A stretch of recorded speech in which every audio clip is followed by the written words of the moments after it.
do that. And I felt so low. I felt so like ugly, like this is not it. And sometimes when you allow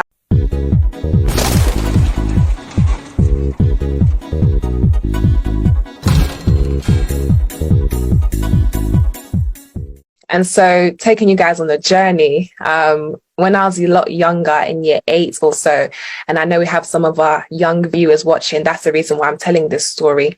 When I was in year 8 or so, we were stationed in our first district in Harlow, and it's a predominantly white area. I mentioned that for a reason. So a lot of the boys will be telling the girls, oh, you look nice, you look nice. And I'm just sitting there like, like, what about me? And so a lot of the boys will be telling the girls, oh, you're nice, you're this, you're that.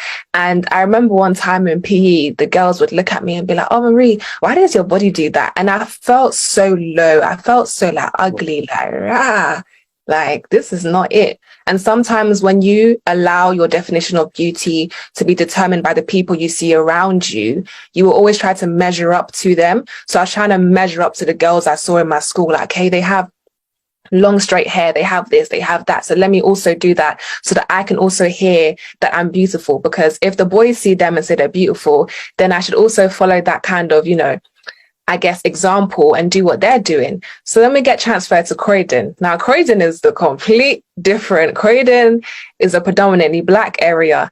And so going from a place where I felt like, this is peak, I'm not even nice, like it's as well. And then coming to Croydon, I was the new girl. And I remember, first of all, nobody minded me. Nobody looked me twice. I said it as well. And one day I was doing athletics training, and then I came to school the next day, and this boy, he trained in the same athletics club as me, and we were sitting in form, and then he goes, Marie, yeah, she has a body. Everyone was doing, and I was like, waiting is body, I don't know again. So when they said that, it was as though I had now become visible. Prior to that, nobody looked me, nobody mind me. And so for some of the girls watching, it may be that people only call you beautiful because of how your body looks. And I think that is so dangerous, because your body is not completely who you are. Your body does not define who you are. And it's to the point that I sometimes see people post pictures online and they'll just blur out their face and it's just their body. And I'm like, you are more than your body, do you not know how precious and valuable you are to God, that he gave you his only son, that you're just seeing your beauty only in your body? And so that was me. That's how I saw my beauty. It was in my body, because prior to that, nobody complimented me. Nobody said anything to me. But now it's like when you're getting that kind of compliments from people, you attach it to whatever it is that they compliment you about. And so now you think, okay, if it's my body, then it's my body that is beautiful. It's not me as an individual. And so I found myself, whenever I'd go on Boohoo, I saw me on Boohoo. We have issues, but I saw Boohoo, they will see me. Well, they won't see me anyway. So I saw me on Boohoo. I would go there. Whenever I'm shopping for a dress, all I'd write is bodycon midi, and bodycon is like them tight dresses that look as if they're made from a napkin or something. So I'd go on Boohoo, and that's all I would type in.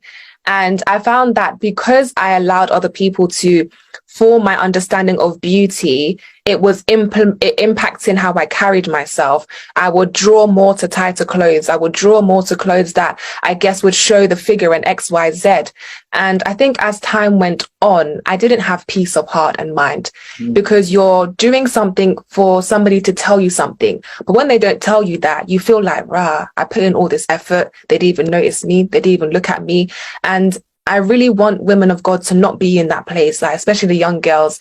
Don't be allowing yourself to be subjected to a particular standard because you want somebody to tell you you're beautiful.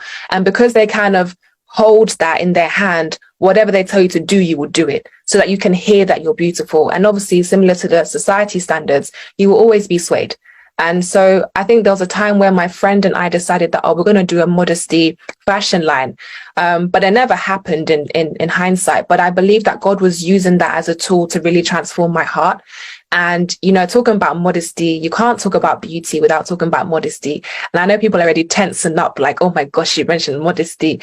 But, modesty to me is also part of being beautiful outwardly. And as I mentioned already, it starts on the inside. And so as we were doing that clothing line, I allowed myself to be opened up to learn about modesty, open up to learn about beauty in the word. And so as I did my research, I watched videos. I remember Vincent and Nancy, they did a series called Nancy Meets. And there was a girl on there called Nash Amber.